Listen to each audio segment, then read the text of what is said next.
The APC maintains that President Cyril Ramaphosa has not been honest, transparent or accountable during his tenure as president of the country. It also believes this is the end of the road for him. The leader of the African People's Convention Party and former chair of the Standing Committee on Public Accounts, Themba Godi, joins us now. Good evening and welcome to you. It's lovely to have you with us, as always. Thank you. So you welcome the Section 89 report and you say, based on the available evidence, it was a foregone conclusion that prima facie evidence exists for the president to be found guilty of serious misconduct. Expand on your position for our viewers, please. Yeah, I think the information that has been out there in the public in relation, firstly, to the fact that there was a crime that was committed in the president's farm and that he has failed to report it to the police and have used police resources illegally to pursue these people, and that he had kept a lot of money outside the accepted limit and for periods longer than what is legally acceptable. It was clear that it would be very difficult for anybody not to find something amiss. And I think the report of the panel confirms that. All right, so this is the report of the panel. We know what's coming this week, and as a parliamentarian, you know full well as well. Do you believe that the National Assembly would have no option but to agree with the merits of the Section 89 report, and this matter is going to be speedily concluded with a decision to impeach? Well, unfortunately, the National Assembly meeting is not a meeting of lawyers. It's a meeting of politicians. And the decisions they're going to take will be based on political considerations. Meaning, in terms of parliamentary process, Parliament can actually vote to reject that report. Legally speaking, they have a right to do so. But politically, will it be feasible for them to do that? It all depends on what the leadership of the ANC decides. If it decides that they must reject the report, clearly the ANC with a majority would so decide. And for me, I think that is the key question, what their attitude and approach is going to be on the report. Is there any, and this is what's so interesting, Themba, and for members of the public, you have experts, you have credible observers who are split over this issue on the interpretation of the report. The caution offered by some is that the Ngobo panel, in the execution of its tasks, exceeded its mandate, and it made findings based on limited, untested, and largely hearsay evidence. And also that it self-contradicted when it came to exactly what its mandate was, and that the full, the burden of deciding on the impeachment process really rests with Parliament. As a political party then, and I think you've touched on it already in your answer now, what do you see as the role of Parliament then in an impeachment process? No, look, the fundamental responsibility for impeachment lies with Parliament.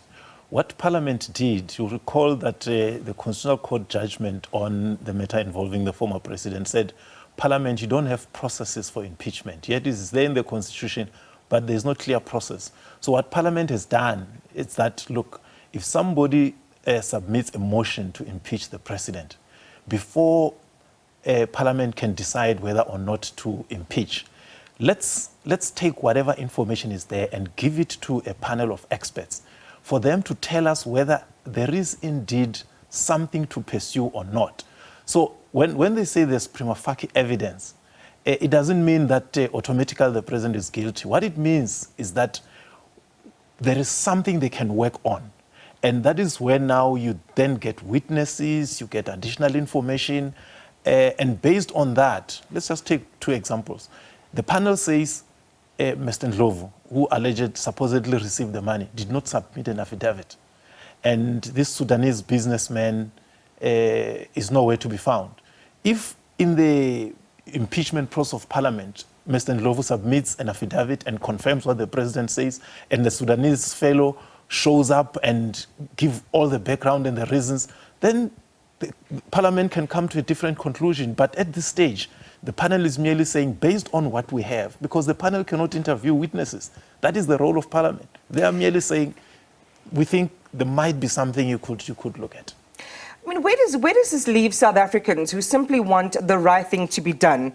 You, as well as anyone, know that this is a politically loaded moment, and we've seen it before as well. And you're saying, you know, where will the burden of responsibility kind of fall? Into which territory? Will it be around the upholding, or even, you know, the law itself, or whether it will defer to politics?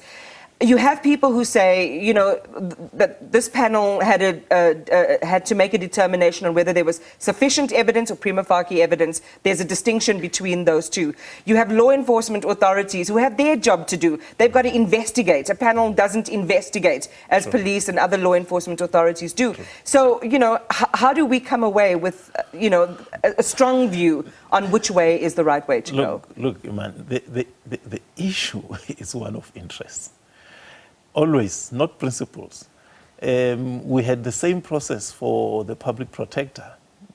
Did it create the same stir? No. It is the same process that the president is subjected to.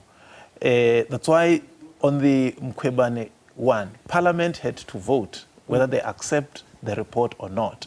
And you remember there were actions in the majority party, and they said, no, we are merely at a process level. We're not saying the PP is guilty.